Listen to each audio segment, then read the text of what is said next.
The show is made possible in part by its supporting sponsors: Blue Water Power Group of Companies, Joe's Discount Tire, and AskGuy.ca. Coming into people's homes, they tend to move things around. We're going to start. Yeah, right there. Thank you, Becky, for that. This gentleman I've known for quite some time, Al Coyne. Thanks so much for giving me time. And people often say to me, like you just said, well, I don't know, how interesting am I? But you really are probably more interesting than you give yourself credit for. Well, probably. See? One of the things Just a normal guy. Yeah, right. One of the things I've always noticed about you, and it runs into your children too, is you always got a laugh going. I've always been a sort of a happy guy. Yeah, I used to get in trouble in school all the time. Did you? They'd tell me to stop smiling. That was just my normal look. Really? Yeah. Well, who tells somebody to stop smiling? I know. Because I always used to think I had a grin on my face. Oh, like you're being a smart ass. But it was just my normal look. So, well, I guess I get that from my dad, because my dad was very was he outgoing and What did he very do? Personable. He managed a commercial laundry business in Niagara Falls. Oh, okay. Yeah, so they covered all the motels, restaurants, aprons for the cooks, and napkins and tablecloths. A large business. Then. Yeah, very large. Yeah. Yeah. Did you? And so you were originally born in England, right? I was born in England. Came to Canada when I was 6. Okay. So. What was it that parents decided we're leaving England to come to Canada? My dad always said he came to Canada to give us a better life. Mm-hmm. So he was originally they were thinking of going to Australia. Oh. And one of his brothers went to Australia, and then but he decided then to come to Canada instead. So. Yeah. Right. What was? Do you remember that at 6 years old? Like, do you remember the traveling and? I don't remember the traveling as much. I do remember in the back of my mind, the plane, because back then, of course, you're thinking, we're talking 1957. Right. My mom with 4 kids. One was a baby on a plane coming from England. Yeah. And my dad came over about a year ahead of us to get settled and find a house. Okay. So we got here in 1957, and I remember the first year of school in St. Catharines. We lived in St. Catharines the first year. Okay. And it was odd because we used to joke because I got teased because of my English accent. Oh, right.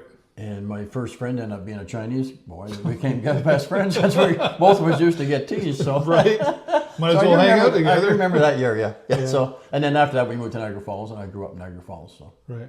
What was that like? Did you enjoy Niagara Falls, like being there? Yeah. It was a good life. I had a lot of good friends. It was. Back in those days, it was on weekends. You got out on a Saturday. You stayed away from the house as long as you could. Right. So we'd have neighborhood baseball games. I remember that. When the kids would all get together and go on bike rides and stuff. Yeah. So it was fun. And your mom, what was so you got the laugh and everything from your dad, but what about mom? What did you get from her? My mom, my mom was a super lady. She was. Anybody that met my mom, they just always say to you, "Oh boy, your mom is such a nice lady, such a sweet lady." Yeah. And she was, she never really said much of a bad word about anybody. Mm-hmm. And I guess that's where I got my, looking at life, positive way. Yeah. So, who was the disciplinary? Was that dad or? That was Dad. Yeah. Mom would let me have it, but then I'd have to wait for Dad to get home. Right. The old story, wait till Dad gets home. Yeah. So no, my dad was definitely a disciplinary. Yeah. That was a common theme, though, wasn't it? Wait till there was actually. I remember an animated cartoon was called "Wait Till Your Father Gets Home." Yeah. So that was.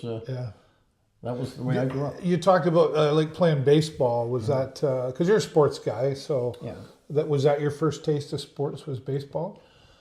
Actually, soccer was my. Soccer and baseball were pretty well. So, soccer was actually the sport that I was really any good at, put it that way.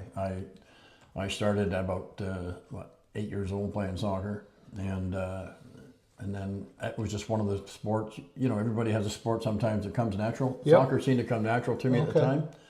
I used to always joke, at school, when they pick the teams for baseball, they'd say, I'd be last, and they'd say, no, wait a minute, we had Coyne last time, you got to take them this time. Oh, yeah. But when it came to soccer, everybody wanted to be on my team. First, right? Yeah, so that was my sport. So, and other than getting a knee injury, my knees got injured. That's really what killed my oh, yeah. soccer At a young age. career. So Yeah. yeah. So, but no, it was. I was actually one of the youngest to play in the men's league in the Niagara region at that time. So when I was 15, my juvenile coach played on the men's league, and he asked me to come up and play with their men's team. Oh, really? So, yeah. So They saw you coming. So yeah. They were like, hey, we need that guy. Yeah. Yeah. Yeah, my first coach was probably very instrumental in that because I thought he hated me. Oh, really? I remember telling my dad, I thought, geez, I said, the coach is always getting mad at me. Other kids do stuff and he doesn't say anything. He always gets mad at me. And then in the summertime, back then they came back to the house to pick up our uniform. You know? Right. And in my parents' house, because Old English style, when they had company, the kids were not to be heard. You had to just disappear. Oh, is that right? So you only came in unless you were called in. So Right. I always remember the day my dad called me in. He says, you need to come in here. The coach wants to talk to you. And he told me at that point, he said, the reason I was hard on you, he says, because you had the talent. I didn't want you to waste it. Right. The other kids were just goofing around. Yeah, so then all of a sudden I beamed it. I thought, oh, okay. Yeah. I thought the guy didn't like the way I played. Yeah, okay. But he was just trying to push me to get better. So, Yeah. Yeah, And then, so when the injury happened, did you have plans to go really through? I was hoping I college, could play more, university, more and better, type thing. But it was back then we weren't really thinking about university, but as much as for scholarships weren't really a big thing back then. Soccer was really a European sport back then. It wasn't really big in Canada. It was growing, so it wasn't something in the back of my mind to go further. But the league that I played in. Later on in life, when I was working with a bank in Sudbury, I went to watch a game, and my goaltender for our men's league was playing on there, and that our league had turned into a semi-pro league. Oh, so it was good caliber. It was good caliber ball. Yeah. Yeah. And then, so high school, you get through high school, and did you go to college or university? Or? I came to college in Sarnia. Yeah. That's where I met Becky, my wife. Yeah. Yeah. Met her on the second day of school, and we've been together ever since. Yeah, you're coming up on how many years of marriage? 51 this year in 51 November. 51 in November, and wow. Yeah, it was. She always jokes about how where she got to like me was it was 72, so that was the Summit Series, Canada and Russia. Oh, right, okay. And so we had an orientation night, and after the orientation, they said, "Well, we're going to go down to the cafeteria. The game's on. Canada and US are playing." And so we went down to the cafeteria, and Becky and I were sitting beside each other and got talking. And she asked me during the game, it was an icing call. And Becky wasn't a sports person. So she said, "What's icing?" And I said, "Well, it's something you put on a cake." So she always laughed. She hit me like that. And she's been doing it ever since. Yeah. So you really swept her off her feet swept there. her off her feet, wow, okay. What and then like you say, from there you've been together ever since. Yeah, we got married a year later. Yeah. And how many children have you had? So we got 2 children. We have 2 boys. Yeah. Tim and Mark. Yeah. As you know, Tim from pool. Yeah, that's right. And Mark helps out with the Sarnia Stingrays, the off-ice officials. So they're both they both like sports. Yep. They're both sports people. Yeah. So yeah. No. So was there, I know you had the knee injury, but was there any other sports that you were able to get into or do anything with, or I refereed hockey. You started to be on the sidelines more. Yeah, I refereed hockey for about over 20 years in Sarnia here. Yeah, so, yeah. What did you what league? I went up to AAA juvenile. Yeah. Yeah. I wasn't the best skater, so I did some junior B. I did junior B in training camp, do the training camp, but I just was never comfortable enough to go to that level. Yeah. I didn't think my skating ability was good enough. So, and when I used to get assessed all the time, that was the only thing they used to write me down on. You need to improve your skating ability. Yeah. Yeah. But they'd always say my positioning was good though, so I made up for it. But. There's who wants to be a referee? I mean, outside looking in, because you go you are gonna get beat up. Well, you know what happened? How it happened originally was the boys, Tim and Mark, playing hockey. Yeah. Novice and Adam, and they're having some exhibition games, and one of the other dads was a good friend of mine now, and he and I they asked some of the referees. We just went out and guys helped out, and then we decided to go into refereeing. So we went to referee school that year, and ended up officiating, and I got to really enjoy it, even being yelled at.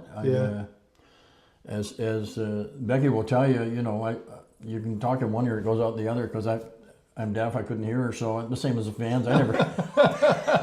Right? People would say to me, how could you put up that guy calling you that? He goes, what? I didn't hear him. Yeah. Like concentrating on the game, I never, right. you know, I just clued it out, you know, Yeah. and that's... You have to, I But guess. you have to, and that's where they're struggling today, getting enough officials, is that, you know, these kids, they can't handle the pressure, people screaming at them, you know, and I remember I ran a referee school for Sarnia Minor Hockey the one year. I was on the executive for Sarnia Minor Hockey at that time. And I remember doing a game, and this poor kid came off the ice crying. And then the coach come up after me, the coach. You know, these kids are awful, you know. And these kids are like 12 or 13 years old, you know, doing 8-year-old, 9-year-old kids. I mean, Right, yeah. so I said to the coach, I said, do your kids make mistakes? Well, yeah. He says, they're learning, they're only young. That's exactly. I said, so are these young referees. Yeah. And I said, guys like you will make them quit, and then you won't have enough referees. You said that to him? I said that to him, yeah. How did he take that? And he said, well, you know, they miss calls. And I said, well, sure they miss calls. I said, even experienced referees miss calls. I said, look at the NHL. I said, but they got to learn. They got to learn. I said, they can't learn if they're scared to death of you yelling at them.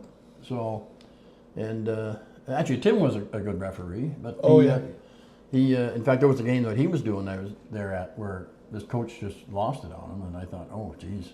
And I saw him after the game, and I said, are you okay? Oh, yeah, Dad. You know him. Yeah, whatever. He says, oh, he's just... yeah. So I thought, okay, he's okay to be a referee. Yeah. Did you feel though, like you saw it happening though? I saw it happen. Did dad mode kind of kick in, and you wanted to step in and save the day, or did you? Well, no, I just let it go to see how it went. Yeah, you know, if I could see that he got, you know, the coach was threatening him, then I would have stepped in. Yeah. But other than that, I just let it go, and then I talked to him afterwards to see how he handled it, and he was fine. Yeah. So I thought, okay, he can handle refereeing. Yeah. But you know, that's usually the biggest crux of kids. People Well, leave officiating is because of the fan scream too. Yeah. Like it's just, you know. Well, you said there is a struggle going on right now. Like I know some leagues. There's a big shortage right now. They've put on the green armbands.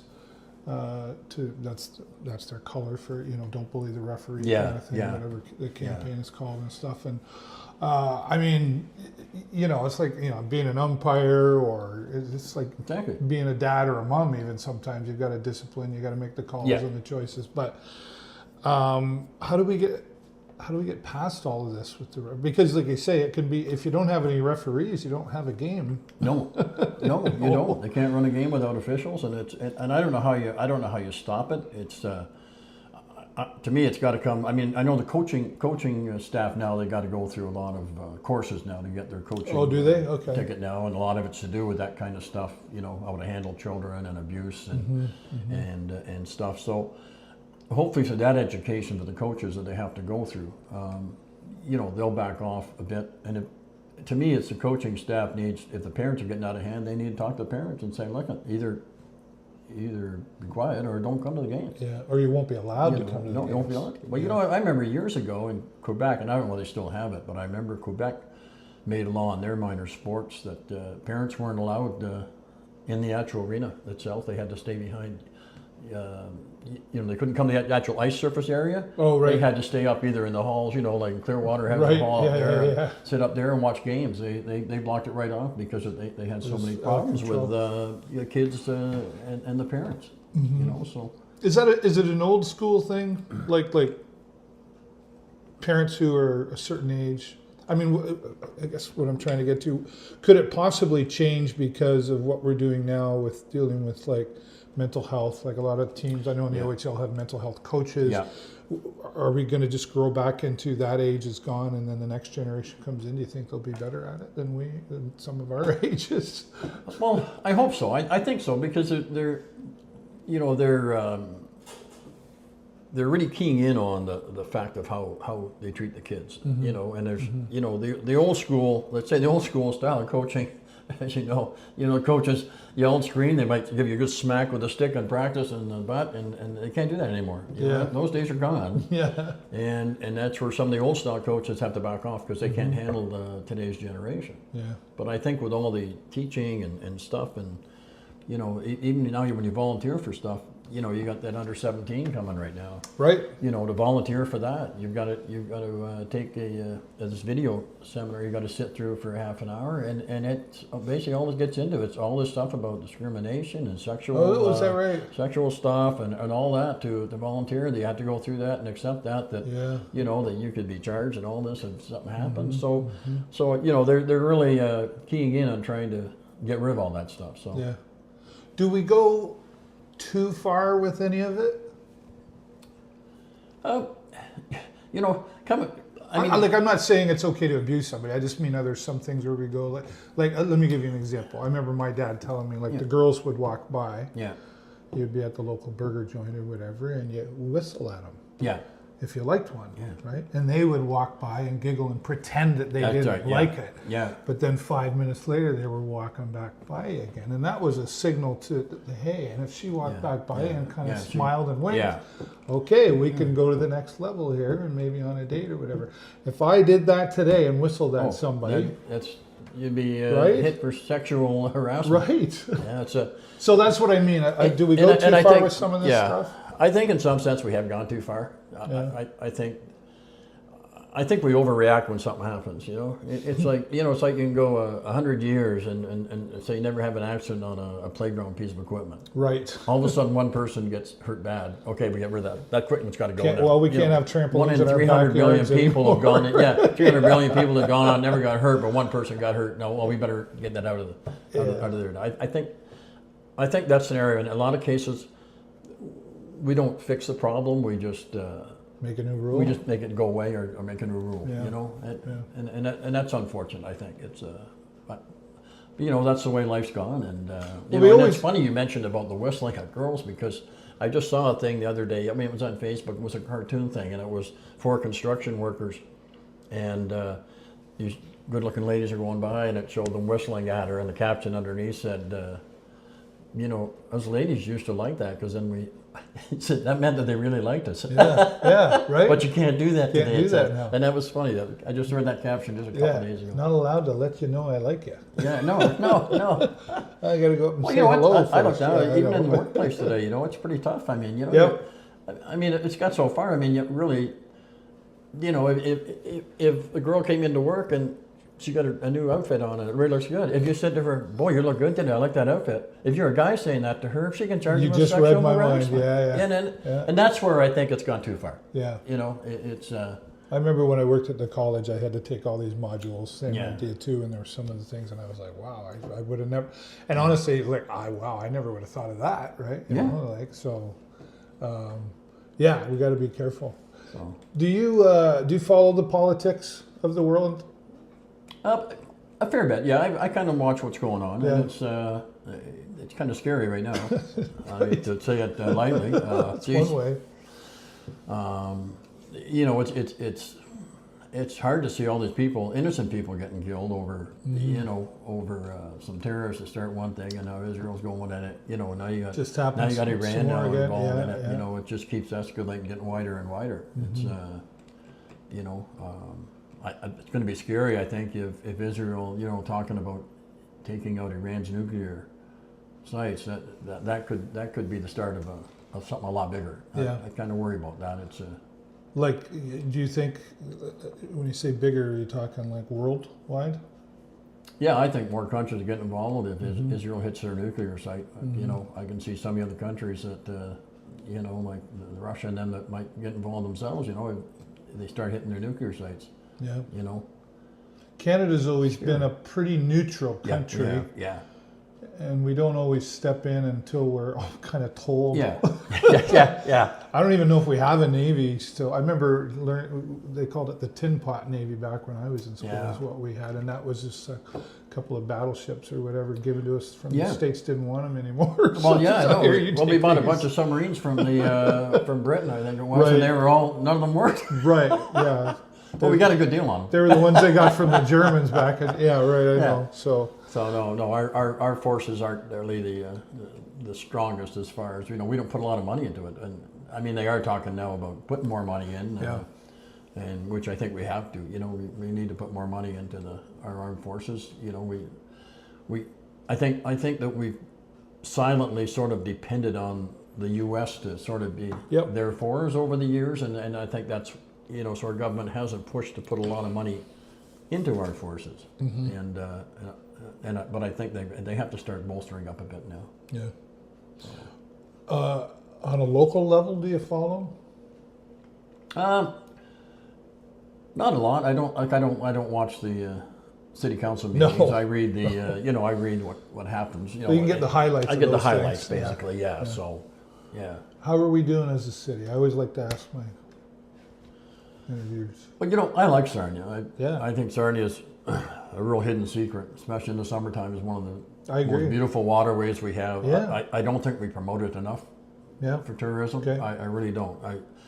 It'd be nice to see more down at the waterfront that we have. We do have. We got nice parks and nice walkways. Like what? What would you like to see out of there? It'd be nice to have. It'd be nice to see how some of the other places take water. Put like a boardwalk or something and get some little shops, or right on the water. Yeah. Right on the waterway. It'd be kind of nice. Maybe some hot dog stands. Yeah. Stuff like that. Stuff like that. Yeah. Going along. And. Because I said, to me, we got one of the prettiest waterways around. It's gorgeous. And I mean, I've been around a lot of places, and it's a beautiful place. Yep. Lots of nice beaches. We've been rated in Canadian magazines as top beaches and stuff. Yeah, So. yeah. Do you like the beach? Do you go to the beach? We don't go to the beach a lot. No. No. Becky's not a sun person. No. So she gets allergic to the sun if she gets too much of it. Oh, so, okay. Yeah. Right. So we don't do a lot of beach stuff. But not to say we haven't been to the beach, but if we do go to the beach, I need a big umbrella for to cover. Yep. So she's shaded. So it's Yep. yeah. So but we drive down to Canterra and drive through there. Yeah. And sometimes we walk every Friday morning, usually in the summer, and take a walk every morning. We park under the bridge and then walk along all the way through Canterra and then back to the bridge again. So yeah. Every Friday. Usually every Friday. Yeah. If the weather's good. Yeah. And if it's not good, then we just go to the mall and walk. Right. Mall walkers. Yeah. So. That view, I always say, myself, with my phone, and like everybody else, always taking pictures of the blue water bridges. Yeah. This never gets old. No, it doesn't. No. It never looks the same. I don't think I've ever seen the same. Depending on the light hits, it always seems to look different. Even in the you got different wintertime. ship coming through. You got the boats, sailboats coming through. It's there's always something to see when you go into the bridge. Yeah, yeah. You work with the OHL. Yeah. And at the Sarnia Sting Games. What's your title? My title is crew chief of the off-ice officials. So, all right. And that's I look after. That's a lot to manage. Yeah, I look after signing all the guys, their positions, the goal judges, the timekeepers, scorekeepers, the official scorers, shot clock people. Are you responsible for sending that data to somebody too, or does it just happen that day? No, it's that data's sent after the game. What happens is you have the online people putting it online, and we have our people in the box doing it by hand, the game sheet by hand, and then after the game they get together and just compare to make sure all the times and everything are the same. Right. And then the Sting office then send that into the OHL office. Right. Once everything's been checked that we feel it's all right, then it goes into the OHL office. Yeah. I don't think people realize what you guys do. Like I had to be the PA announcer a couple of times. Yeah. And there's a lot of moving parts going there because you've got when a goal gets scored. Yeah. You've got the referee. All he comes over and just gives us the goal scorer. Yeah. So then, the gentleman that's doing the game sheet, then he's got to call up to the video booth and wait for them to say the goal's okay. Yeah. Then tell the timekeeper it's okay. Then he calls up to the official scorer, who is Mark, my son. Yep. And then they tell Mark who the referee said the goal scorer is, and then he gives who the assists are. So he tracks the game and he looks after the assists. And his title is official scorer. Yep. So and then he's supposed to review every goal afterwards, in the period or sometime, just to verify that the assists are right, make sure they did get them right. Yep. And then there's a couple of interns up there that look after doing the plus minus, what players are on the ice, figuring out what numbers are out there when a goal scored for both teams. Yeah. And so there's lots. you know, and then from that, then the scorekeeper in the penalty box, now he's got to call up to you. Once it's all been approved, once everything's been then approved, it now calls he's up got to to the call field, upstairs. right. And I think sometimes they wonder why it takes so long before it gets announced. And 100%. And there's just a lot that goes in before it gets announced. You know, we want to try and make sure that what gets announced is correct. Yeah. It doesn't always happen. There's sometimes Sure. things get found later on that, oh, gee, maybe Whoops. this guy, it did miss his stick. You know, I mean. Yeah. You've been to a lot of games. I'm sure you see a lot of hockey. Sometimes that puck moves so fast that it's hard to tell what it hit. We've even had video Like review what if you weren't paying where they've had to attention? stop it like frame by frame just to see where the puck hit. Is that right? You know, because it happens It's so that quick. fast, Yeah. So. yeah. No, I thanks for sharing that, because I'd say the first time I ever did it, of course, and I remember like the first goal that I saw it. It was a lone goal. It was like very clear. It was that guy. And people were like, "What took you so long?" And I'm like, "I am not allowed to. I can't say anything until." Yeah, it's got to come up to the official. It's got to come to the official, right? and it's got to be reviewed. Even though it's a, you know, the same thing. I see sometimes, you know, there's no question it's a good goal. It's still. But they still have to official. review it. And the other thing people don't realize is it's not just the goal. They got to make sure that play came in onside too. Right. You know, and that's they got to back up and you know what I wish they'd change though, and I only do it once in a while. Josh Boyce does a fantastic job of doing the announcement, but like when you tell me the time, you know, time of goal, 18 minutes, but it's not. Its time of goal was 1 minute, or sorry, 2 minutes. Well, if it's 18, then elapsed time is 2 minutes. And the first time I did it, that's the I time said that we it put wrong, on the game right? sheet. So yeah, why can't you tell me that? You know what I mean? Because I actually had a special calculator, because if it's like at 16:32, I suck at math, so I had to go. Oh yeah, it's 2 minutes. Yeah, I guess. And that's what we see. What we put on the game sheet is the elapsed time. Yes. Now the people doing online stuff, they put what's on the clock, because the software automatically converts it. Converts it for them. Well, I need that software. So yeah. But you know what? That's a good point. Maybe I'll mention it to my guys and see if they can call out the elapsed time. I think it just makes it. I don't know whether quicker. I mean, you are not used to doing it. No, that's right. Like Josh is great at it because he does it. So he's probably used to it now, and he can probably do it in his head now. Like when you're doing the game sheet itself, on a regular basis, it just comes to you. Like you look at the time, it's like, okay, that's what it is. If Burrows gets called in, then I'm calling you, and you can say, Burrows is up there. We got to help him out. So guys, make 2:32. Yeah. Well, I mean, you know, no one's ever mentioned that to us. And, well, and I know sometimes they're all smarter than me. That's why. And it's a good thing. I know sometimes, you know, they do announce stuff, and you know, our guy down there will say, "That's not right." That's probably me. That's not the right time. It must be Dave Burrows up in the back. That's right, 100% right. I'll never forget. What's the goalie's name? Oak. Oak, yeah. From where is he now? Is he Windsor or is he? Yeah, I'm not sure. Anyway, Oak, and a couple of the guys like Lee Cunningham, I think Terry Doyle told me too. Said, by the way, it's Oak, not Okie. Oh. And I said, "Yep, I made that one clear." And then something happened, or no, he's not a goalie; he's a player, right? I think he's a player, anyway, yeah. And I, because I did karaoke all my life, it was stuck in my head, right? Yeah. And then everybody told me it's Oak. Oak. When you're announcing him, don't get it wrong. And when I announced him, I said Okie. After everybody told me, right? You got it in your head so long. Well, you get it in right? certain ways too, right? And Freudian slip, right? But like it happens. It does. If in a perfect world, like I wish all you guys had just Google Sheets. You just typed it in, and then I see it, and then I read it. But I know, like, you guys are still using pencils. Google Sheet. Well, they're eventually it'll be a pad down there. Yeah.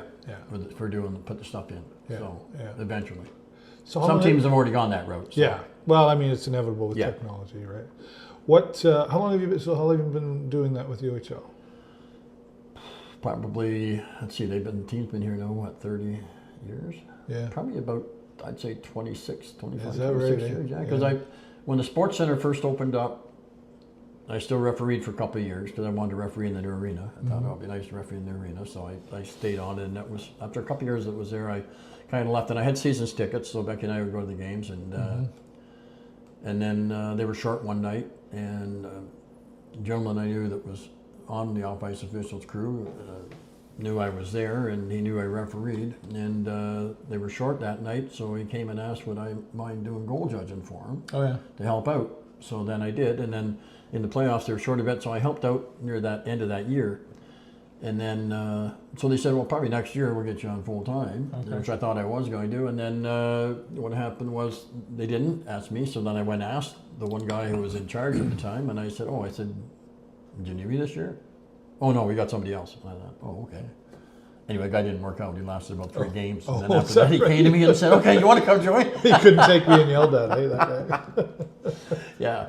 Well, yeah. So it was, that's why I've been there ever since. So, So you obviously enjoy it to stay there that long. I enjoy it. I always joke to people, I said, it's, I refereed for 20 years and I'm usually in the penalty box. So it puts me as close to the ice as possible without actually being on the ice. On the ice, yeah, so, right. Yeah. Oh, good point. And the fact in the penalty box, because I officiated, I understand the offsetting penalties and how things, who should be going out, who shouldn't be going out. Right. And that takes a bit to get used to when you start getting, you start getting 5 and 6 guys in the box. I was going to say, it wasn't long ago. It was like you had a whole line in there. Yeah. So it gets confusing at that time. So sure. So sometimes, our guys are pretty good now. They've been doing it quite a while now. But, when some of them first start, you need someone in there who knows what's going on in case it gets hairy to keep things straight, And especially if you get delayed penalties where it's, someone's got 3 penalties in a row. So now, the guy's penalty's done, but he can't leave the box because the play's still going. He's off the clock because the next penalty's jumped up. There's still 2 men short. Right. So that's when it gets I wouldn't want to do it. Yeah, so. There's boy, could you write a book on the conversations and language you've heard from players in the penalty box?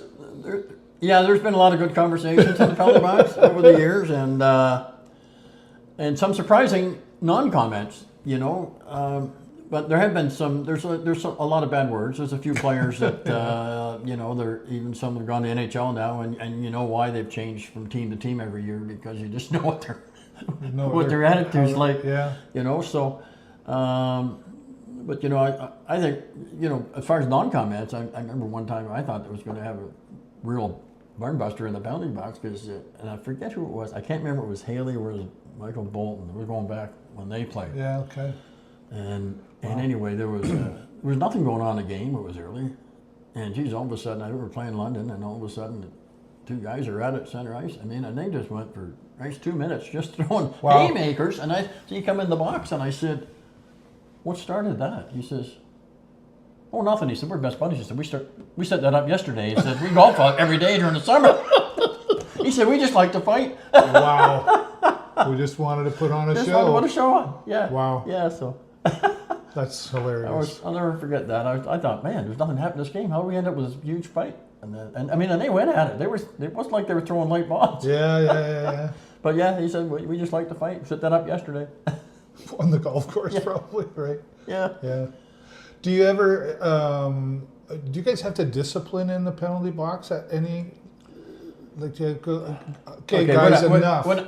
We're not. But not really. Shouldn't, but there's no question we have. Yeah. I've told players, okay, that's it. Like, shut up. Or they come in swinging their stick. I say, hey guys, I don't have any equipment on. Okay, I know you're. Yeah, but that effing referee. And I said, well, I know you're mad at the referee, but don't take it out on me. I can't. Yeah. I got nowhere to go here. I can't move out of the way. You swing that stick around. Yeah. So, and we have had a couple players that I, basically just told to shut up. Because they get just out of hand. Like, just going like just stupid and banging their stick on the glass and won't stop banging it. And it's like, okay, enough's enough. Like, But most of the kids are really good. Yeah. Most of them are really good. They come in. They're upset when they first come in, so you don't usually talk to them when they first. Well, nobody likes to go to the penalty box. When they're ticked off, when they first come in the box, I just let them cool down a bit, and then I'll start talking to them, how about them Leafs? Sometimes I'll even tell them, they're mumbling, and I'll say, well, it it did look like a trip from this angle. Just so you know. I said the ref was on this side. I said from this angle here. I said it sure looked like you tripped him, or sure looked like you hooked him. And then you're just like, then they give you a little smirk. Like, like, yeah, I know, right? I took the penalty. Yeah, and I got caught. Yeah, right. Yeah, it's funny in there. You got some good humorous conversations in there. I say you do get sometimes where it's my mother's tougher than your mother at conversations. Oh yeah. My dad's bigger than your dad. Yeah, right. Yeah.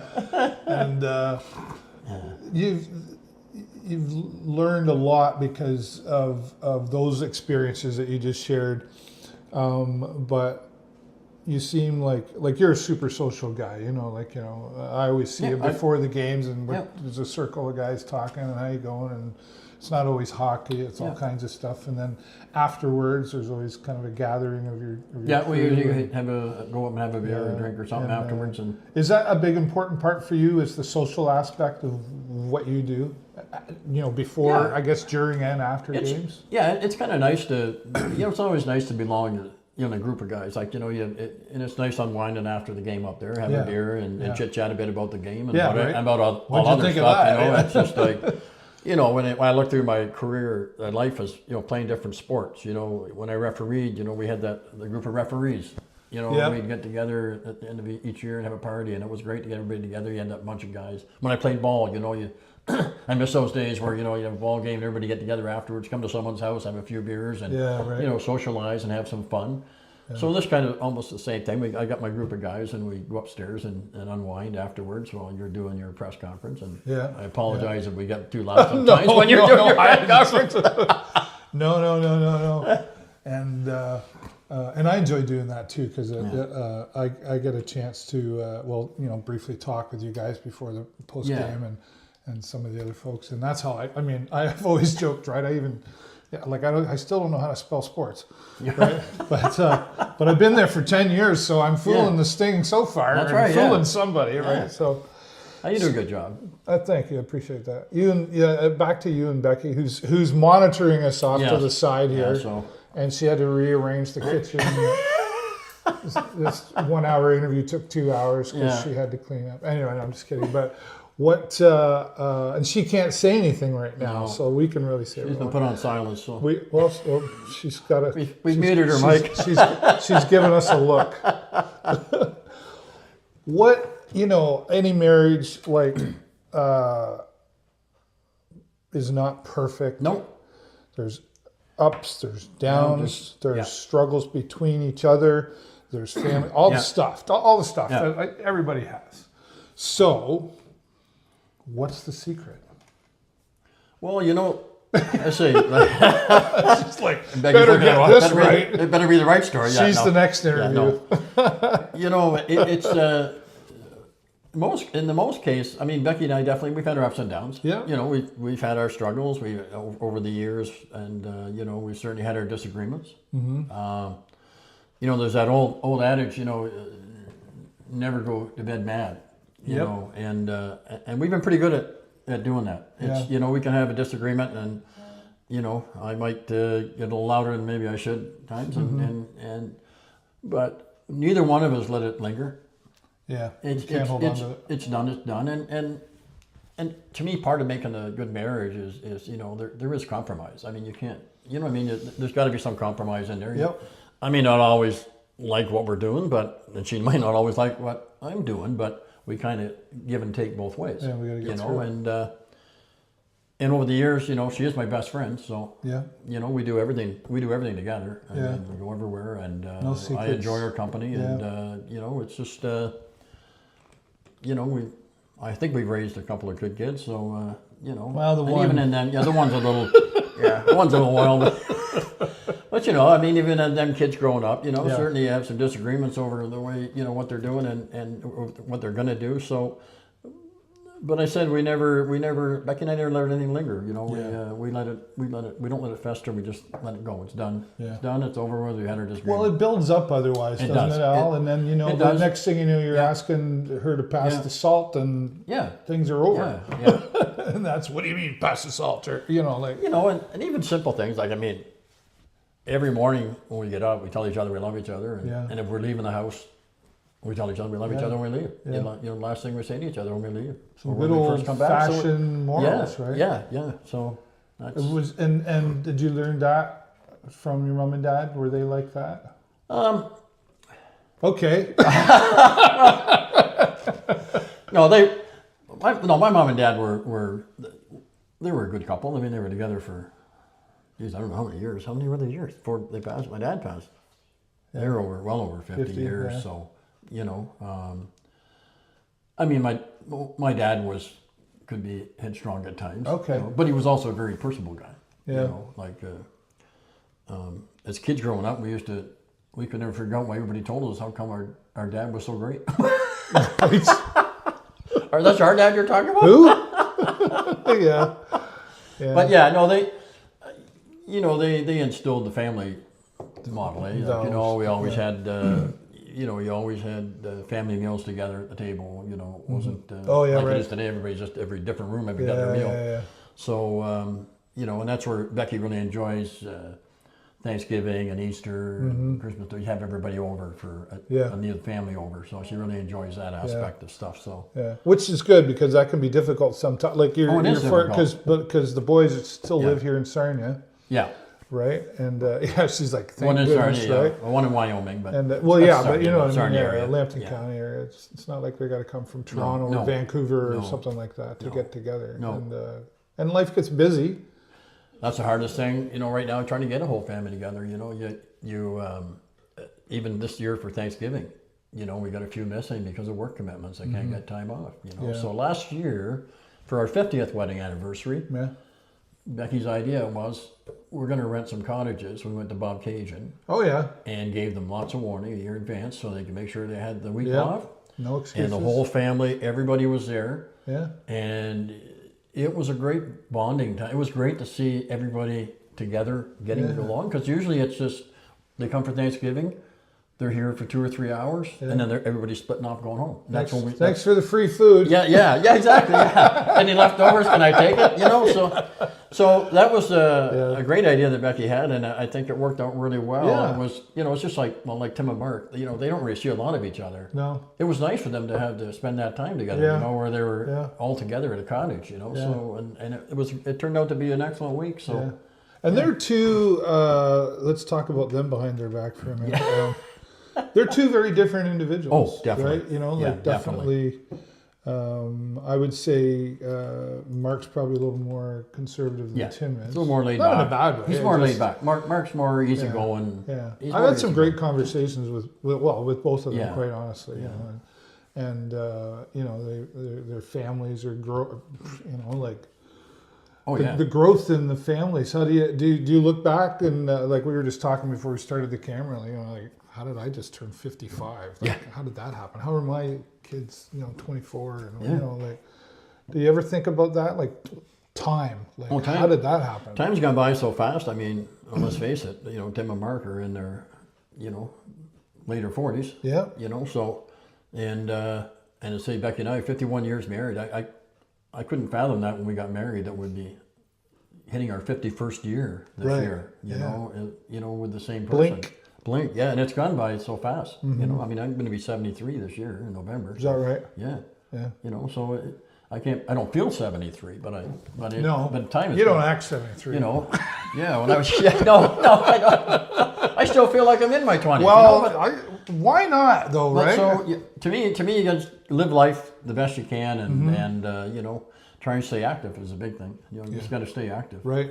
And I think, especially when people get to retirement age, you know, so many people they retire and then they have no hobbies, nothing. So then all of a sudden they become a couch potato and their body just disintegrates. You just got to keep active. And you guys like that? You travel. We travel. We normally a little more now, but normally go to Florida for 3 months in the winter each year. We enjoy that, and so we're going on a cruise next year. Nice. Have you ever been on a cruise Ocean before? River cruise. Yeah, we've been on a couple of cruises. We've been to Alaska. We've been to Hawaii. Nice. Hawaii. Caribbean. And now Becky's always wanted to do a river cruise, so we're going next June on a river cruise. So ocean and river cruise combination. So. Oh yeah, I can't wait to hear about that. We've been on one cruise and we're going on another one, but I really like the cruises. So one thing we haven't talked about is your living. You mentioned you worked at a bank. So I started in the bank in 1974. I joined Scotiabank. I was taking accounting, and one of my dad's friends was an accountant, and he said, "Well, go apply at the bank." And he said that's what I did the first 3 years, just to get experience, see what the other side of accounting is like. So I did. I applied for the bank and they started me in Goderich in 1974, and then I was with the bank for 15 years. We moved, we moved to a lot of places. We're in Northern Ontario. We're in Cochrane. We're in Sudbury. Oh, is that right? Yeah, okay. Actually, Mark was born in Sudbury. Okay. We're in Cambridge. That's where Tim was born, and Parry Sound and Sutton, and then. So you enjoyed the banking?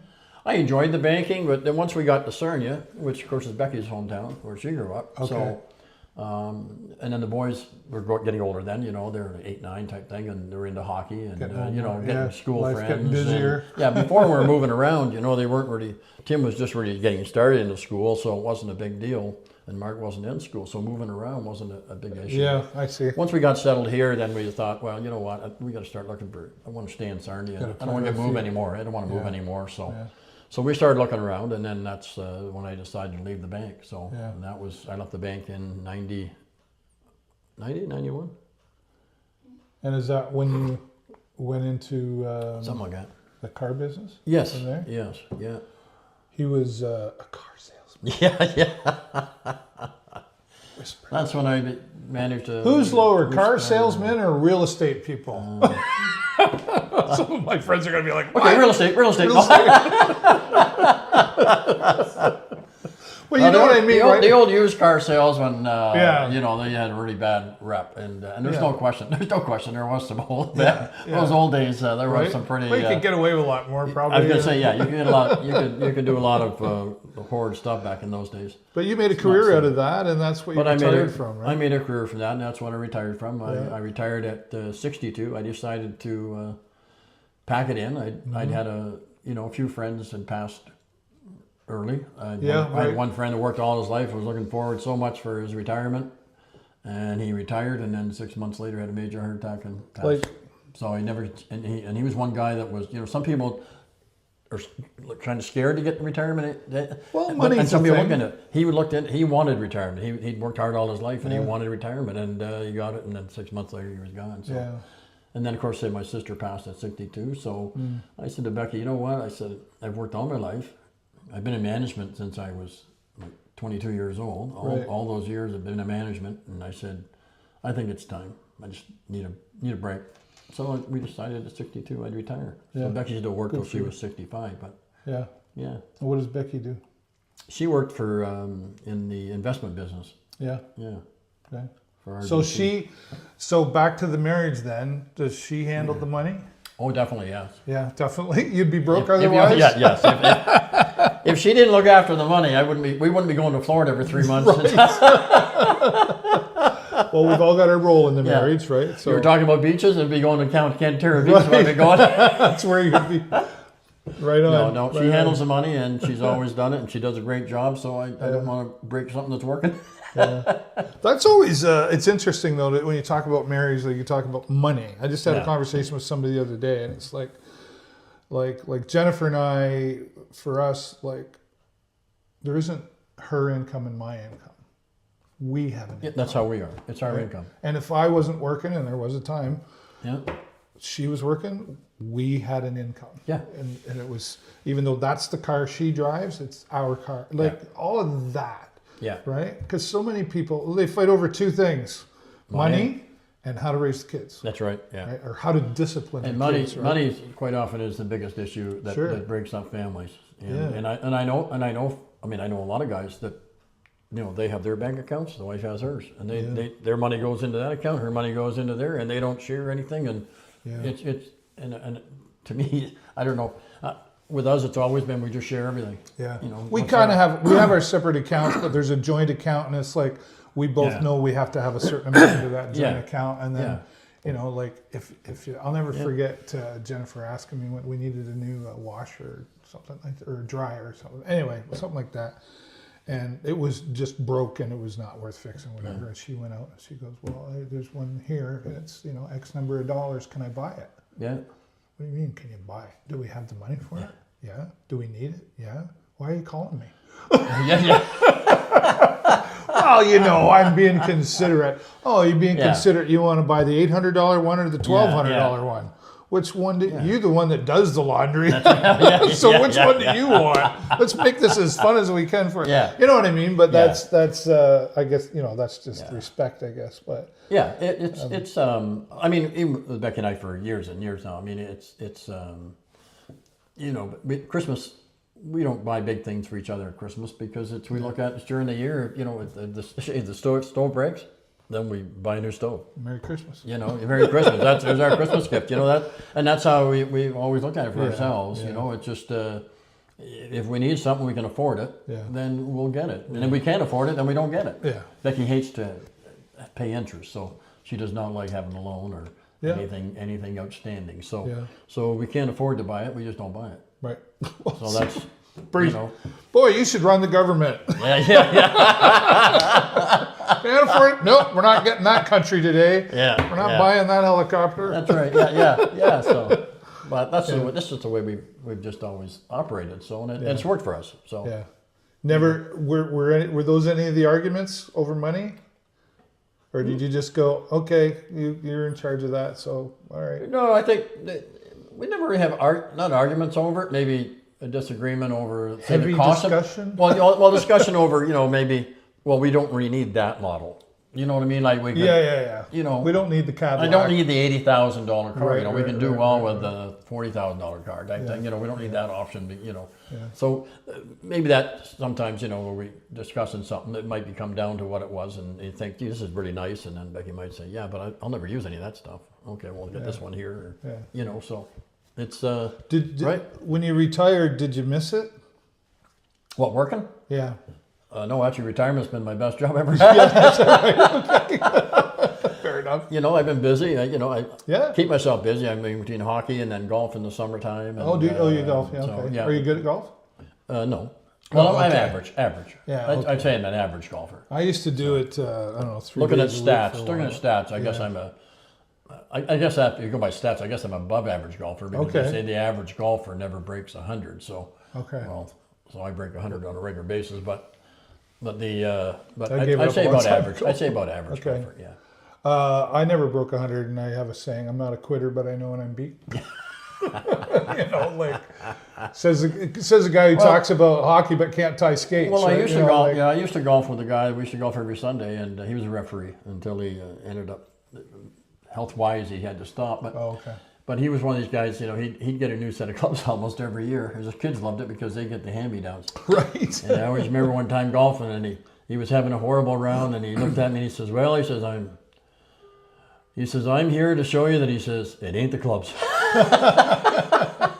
Yeah, you can do it with a hockey stick if you have to. Yeah. Do your boys golf? Yeah, Tim and Mark golf. Yeah. Tim golfs more than Mark does. Yeah. Tim's a good golfer. Tim goes up on a golf trip with me in northern Michigan every year. Oh, yeah. Mark went 1 year, I think, or maybe 2 years, but Tim goes up. He looks forward to it. We go for 4 days. Is he a better golfer than you, Tim? Oh, geez, yeah. Does he tell you how to do it? Well, he once in a while, Tim, he's not very outspoken, so he never gives instructions on how things go. Yeah, he sometimes tells me, well, why would you hit that shot? Or, I was just going to say, he would go, why would you do that? Yeah. What are you doing? I could totally hear it right there. When we were up last year, and I don't know whether he remembers or not, and he says, Dad, he says, your golf management sucked. It's terrible. I said, oh yeah, just tell me as it is. Jesus. Well, thanks. Right. So, yeah, he kind of lets you know. But you know what? Mark would say it differently, wouldn't he? Wouldn't he go like, oh, that sucked. Too bad. Yeah. Anyway. Yeah. No advice for you. Yeah. They must, try this shot. No, hold on this. How are you gripping that club? No. Yeah. Yeah, no, he's. Well, Tim, he's pretty analytical. Yeah. He analyzes stuff when he's doing stuff. So, when he's into a sport, he's very intense into it. So I've learned a few things from him, Yeah. like pool. yeah. Well, he would, if he's watching, he's laughing, saying, "You didn't learn anything, David," but he tried. He made attempts. Yeah, he tries. Yeah, hold your cue this way. Yeah. So, No, he hits a nice long golf ball. He usually scores fairly low. So yeah. And grandchildren? Well, we have 3 grandchildren. Yeah. One's what's their ages now, hon? 26. So Ross. 26, 24, and 22. There you go. Okay. Yeah. Wow. Right? Yeah. So and then we have 2 great grandsons. Yeah. So, okay. Yeah, one's 5, and the other's what? 3. Becky's right there, right over there, whispering. She doesn't have to whisper. You can speak up. Yeah, I think it's 3. So yeah. So life's busy and life's great, right? Yeah, like I can't complain too Right. much. It's as we all get older, things happen. Health things happen. You just plug through it and keep going. Yeah. So it's I've enjoyed life, and I say Becky and I have a good time together, and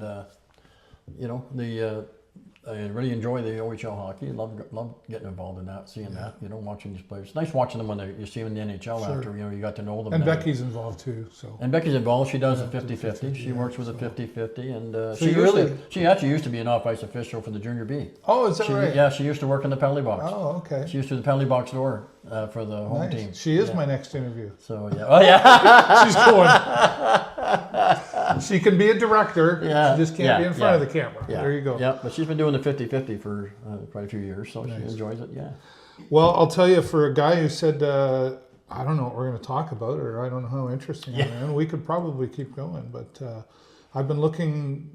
You've probably been on my list longer than you realize, and I'm glad you agreed to it. Yeah. With a little, I had to nudge you a little bit, but thank you so much for the conversation. I've enjoyed that. And boy, I hate ending these interviews sometimes, but that's all we got to do, right? So you know what I'm going to say? Click the like or the love and the share button so we can share Al Coyne's story and everybody else here that's on the show. But as always, that's all the time I got for you this week. Have a great week and an even better weekend. We'll see you next time right here on the show. Bye-bye. Bye, everyone. That's it. That's it.